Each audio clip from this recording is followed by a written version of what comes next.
নমস্কার, কেমন আছেন সকলে? আজ আমি একটা তালের রেসিপি নিয়ে এসেছি। আজ আমি বানাচ্ছি তাল চাপড়া। এর জন্য প্রথমে আমি তাল নিয়ে নিয়েছি। এবারে তালটাকে ভালোভাবে ধুয়ে নিয়েছি। ধোয়ার পরে এবার এটাকে একে একে খোসাগুলো ছাড়িয়ে নেব। ছাড়ানোর পর এটা শাঁসটা বার করার জন্য আমি একটি ঝুড়ি ব্যবহার করেছি। সমস্ত শাঁসটা ছাড়ানো, খোসাটা ছাড়ানোর পরে এটা হাতে একটু তেল করে নিয়ে এবার এই ঝুড়িতে তালটা ঘষে নেব। তাহলে এই রোয়াগুলো থাকে না, বেশ পরিষ্কার হয়। দেখুন আমি দেখিয়ে দিচ্ছি কেমন করে হয়। এরকম নিচের রোটেশনে এরকম করে ঝরতে থাকবে। এর মধ্যে হয়ে গেলে এখান থেকে নিয়ে নিতে হবে। এরকম সমস্তটা হয়ে গেছে। এবার আমি এর মধ্যে নিয়েছি আতপ চাল। 3 কাপ মতো আতপ চাল নিয়েছি। প্রথমে জল দিয়ে ভালোভাবে ধুয়ে নিয়েছি। ধোয়ার পরে আমি 1 কাপ জল দিয়ে 10 থেকে 15 মিনিট মতো একটু ভিজিয়ে রেখেছি। 10 থেকে 15 মিনিট হয়ে গেলে এবার ঢাকাটা তুলে যতটুকু সম্ভব হাত থেকে জলটা ঝরিয়ে এটা একটা থালের মধ্যে দিয়ে একটু ফ্যানের হাওয়ায় রেখে দেব। পুরো ঝরঝরে করার দরকার নেই, হালকা একটু ঝরঝরে হলেই হবে। এবারে এটাকে আমি গ্রাইন্ডারে পেস্ট করে নেব। পেস্ট মানে পাউডার মতো করে নেব। এর মধ্যে এবার এইগুলো লাগছে। এবার চাল গুঁড়িটার মধ্যে আমি এবারে দেব গমের আটা 1 বাটি মতো, আর দেব লবণ। খুব ভালোভাবে মিলিয়ে নেব একটু সময় ধরে। মেলানো হয়ে গেলে যে তাল শাঁসটা রয়েছে এবারে আমি এটা দিয়ে দেব।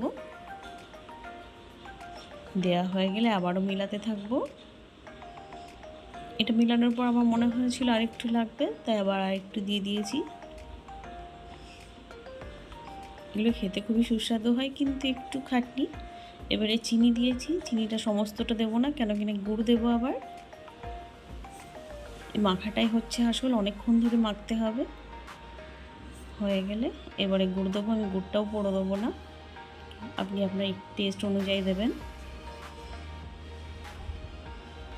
মাখা হয়ে গেলে এবারে যে ইলাইচিটা থেতো করে রেখেছি এবার আমি এটা দিয়ে দেবো।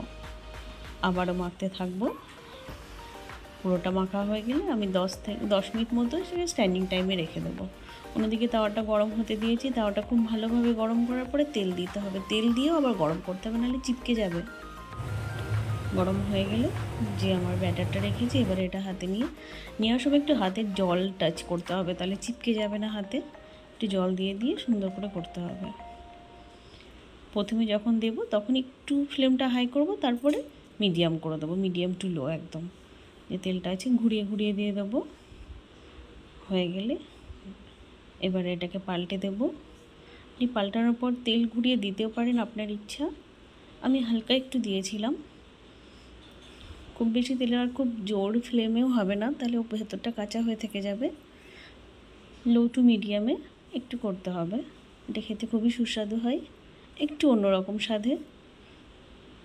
দেখতে কত সুন্দর হয়েছে না কালারটা। ভিডিওটি কেমন লাগলো অবশ্যই বলবেন। ভালো লাগলে পাশে থাকবেন। ভালো থাকবেন। অনেক অনেক ধন্যবাদ।